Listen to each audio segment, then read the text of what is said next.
Happy Resurrection Day! I lost 180 pounds, and during maintenance, some of the weight came back. This series documents losing 20 pounds realistically without panic, punishment, or starting over. Y'all, it was so packed. Such a wonderful service. Listen, if obviously you have YouTube because you're watching me, in the description of all my videos, there's a link to my church. You don't have to watch every Sunday. But boy, oh boy, his Easter message was fabulous. There's so many people. I'm waiting until everybody else gets out of church, so like out of the parking lot before I leave. I don't feel like dealing with it. I guarantee you there was 1,000 people at our service. Sure seemed like it, like every seat.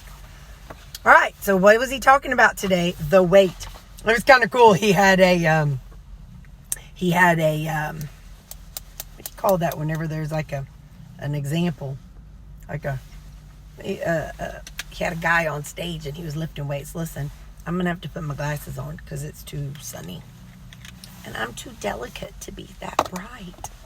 Okay, hang on just a second.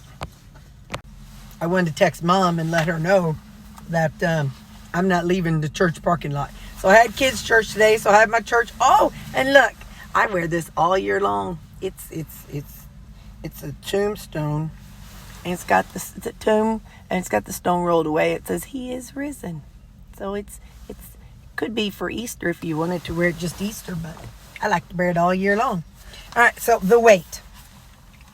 Let's see what that is the topic. So it starts off with verse 2 Corinthians chapter 4, verse 7 to 9. And it says, "Now we have this treasure in clay jars, so that this extraordinary power may be from God and not from us. We are afflicted in every way, but not crushed, perplexed, but not in despair. We're persecuted, but not abandoned. We are struck down, but not destroyed." And he was talking about how the fact that he says we have this treasure in clay jars. It was Paul, and he's talking about how we have Jesus, who's the treasure in us, and we are for fragile humans. And so he said clay cracks under pressure, and he said we are not. Hang on, I'm getting this off. Says we are not designed to carry all of the weight in our lives. It says we are afflicted. Oh, then he went back and he put it together. Paul said he was afflicted, perplexed, persecuted, and struck down. And he said Paul knows how all those things feel. You know, he was struck down and left for dead. And hang on. And got back up. So Pastor said that I'm cracking. Oh, come on. Now, why you gotta be in that pain? I'm gonna crack my door more. It's getting stuffy. Maybe I'll roll my windows down. Oh, just give me a minute. Okay, now we're back together. So he said, Pastor was talking about how he was doing a tour in Turkey, and they were following along. I think it was in Paul's, steps. And he was said, but the tour guides, there was 2 of them, and they were both Muslim. And he said that, Pastor was just talking to him, and one of the tour guys said that, he said, how did it go? Hang on, let me find it. He said, I've been thinking about that Jesus guy. Pastor was like, oh, do tell. He's like, well, Paul believed in Jesus, and everywhere he went, he was beat down, and one time, it was so bad, they thought he was dead. So they left him for dead. He said, but, he said, the guy came back to life and then walked 60 miles to the next town that he had to go to. He's like, well, this has me thinking, about Jesus. If he could do all of that, he was talking about, if Paul believed in that and went through that, and still believed in Jesus after going through all that and still got up and continued to teach about Jesus. He's like, it just has me thinking about this Jesus. So it's kind of interesting, here's a Muslim and, I from what I understand, please understand, I don't know a lot about a lot, but my understanding is, yes, they believe that he was a great guy, but they don't necessarily believe that. They do believe, my understanding is that he died, but that he wasn't, it's not because he died and rose again that we are saved from death and the devil. So, but that's just what I hear, what I've heard. So anyway, then he goes, it talks about how life is stressful and full of anxiety, but we have to press through. And he said, we have to press through the weight. And he said there's two weights that we all have, no matter who we are. We have our own sin. You know, we all commit our own sin. I'm a sinful person. And he had everybody look at people besides say, bless your heart. He's like, because, you know, that's how Southern people say, you are full of sin. He's like, now look at your pastor and say, bless your heart. He's like, bless me too, because I'm full of sin. And he said, Paul, hang on, y'all know. Okay. So,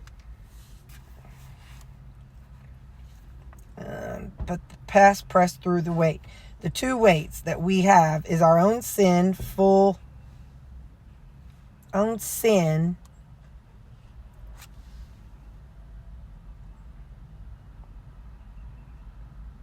something, do what, he said, Paul had said, I do what I don't want to do, but I don't do what I want to do. He's talking about how, you know, sin. And then the other one is death. He's like, I'm sorry to tell y'all this on Easter, but we're all going to die. Every one of y'all is going to die. He's like, I know that's morbid. And then goes to, let's see. But Jesus is the weight bearer. And Jesus said, come to me all who are weary and burdened, and I will give you rest. So then he read 1 Corinthians 15, verse 3-4. For I passed on to you as most important what I also received, that Christ died for our sins according to the scripture, that he was buried, that he was raised on the third day according to the scripture. And that was B. It said we have a living God. You know, our God is living. You know, Jesus didn't just stay buried in that tomb. We have a living God. And Jesus had to come as a baby, or he came as a baby. He was asking why. And, you know, and they even talked about this in kids' church today. You know, why did Jesus come as a baby? I mean, he did. He came as a baby. And it was because he has been through all the stages and struggles. And he was like, yeah, even puberty. And then he talked about, you know, they talk about Joseph when Jesus is a baby, but not when he's an adult. So, you know, he struggled with loss. He probably, you know, the death of his own father. So he's like, he was tempted, you know, for 40 days and 40 nights in the wilderness. So there's nothing that we experience that Jesus himself hasn't experienced. No, he hasn't experienced a divorce, but he's experienced the loss of his father, you know. So anything we've been through, he can understand. Number 3, Jesus is the weight lifter. Then we go to 2 Corinthians 4, verse 10, 14, and 16-18. We always carry the death of Jesus in our body, so that the life of Jesus may also be displayed in our body. For we know that the one who raised the Lord Jesus will also raise us with Jesus and present us with you. Therefore, we do not give up. Even though our outer persons is being destroyed, our outer bodies are being destroyed, our inner person, our inner soul is being renewed day by day. For our momentary light affliction is producing for us an absolute, incomparable, and eternal weight of glory. So we do not focus on what is seen, but on what is unseen. So that's in our heart, in our soul. For what is seen is temporary, but what is unseen is eternal. He said, the weight we feel is real, but so is the one who can lift it for us. And then he went on about he's like, and I don't know if you read the end of this book, but he said in Revelations, it says, he will wipe away every tear from their eyes. Death will be no more. Grief, crying, and pain will be no more, because the previous things have passed away. So that's what we talked about in church today. Like I said, please click the description in my video, or the link to the description in my video, because you know your girl, I just say what I get. All right, now I'm going to see Judy. Bye. Here's what I know. We have pork butt. See that little piece there? I've already taken a bite out of it. So she's got a pork butt in there. And she got some of my sauce. I'm bringing her a couple of these to see if she would want to try them. Protein. Looks like she's got some kind of sauce back there. Blech. I never like beets. And then asparagus. And she's got some carrots in there doing their thing. So that's what's on the menu. I'll show you my plate.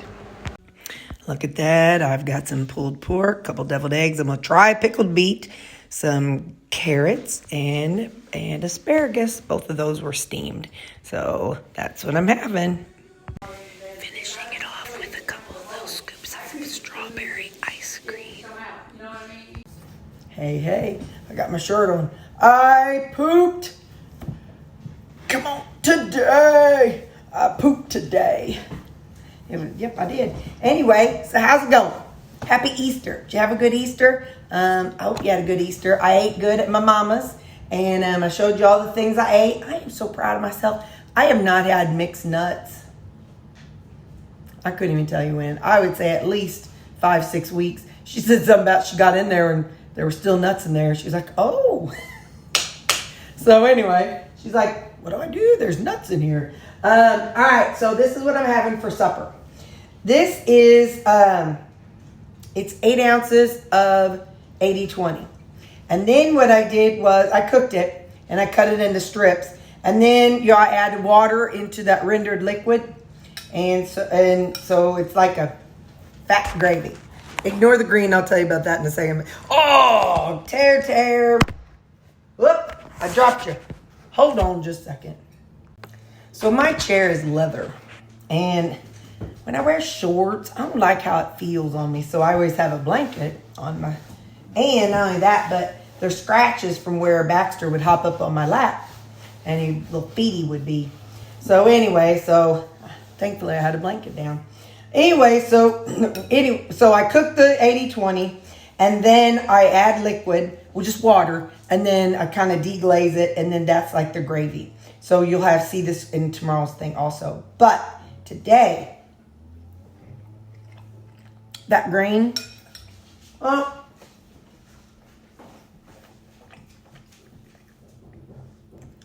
I heard Nature Berry talking about sofrito. And I wonder how that is. Then I watched this guy, who does the pork belly, and he uses sofrito often.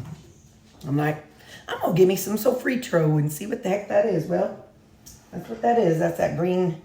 That's what that green topping is. But I ain't tracking today. It's vegetable based. Like potatoes. I don't know, whatever's in it. But that's sofrito. That's why it's green. So I got that. At lunch today, Mom made deviled eggs, and she sent me home with three like halves. And so I'm like, well, I'll eat them tonight. There's 2 more in there. I'll eat them tonight. Then I don't have to worry about, what's in them and how to track them tomorrow. And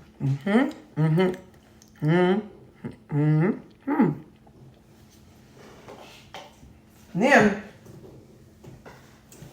I understand I had strawberry ice cream at my mama's house. Don't be so judgmental over there. You just peddle your own papers.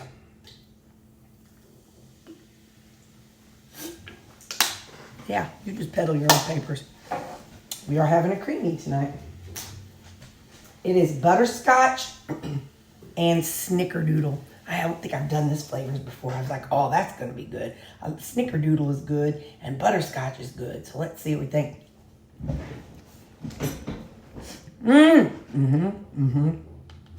Yeah. It's like a cinnamony.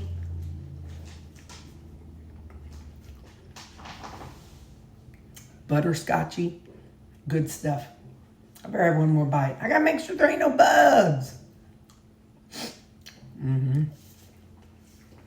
Well, that's my Easter. How was your Easter? Did you have a good Easter? I hope you did.